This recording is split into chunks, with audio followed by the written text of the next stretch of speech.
তারা শুধুমাত্র মিষ্টি বিক্রয় করবে। অক্টোবর পর্যন্ত বন্ধ থাকবে। এই কদিন এই যে বড় মা, বড় মাকে দেখা যাচ্ছে না।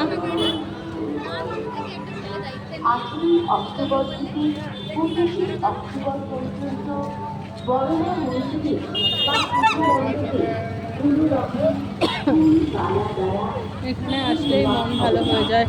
এই কয়েকটি দিন আপনারা ফুল মালা দিয়ে এই পুজো দেবেন না এবং অবশ্যই তারা ফুল মালা জয় বড় মা। তারাও তোমরা সবাই হ্যাঁ কোথায়? মালা দিয়ে করবেন না।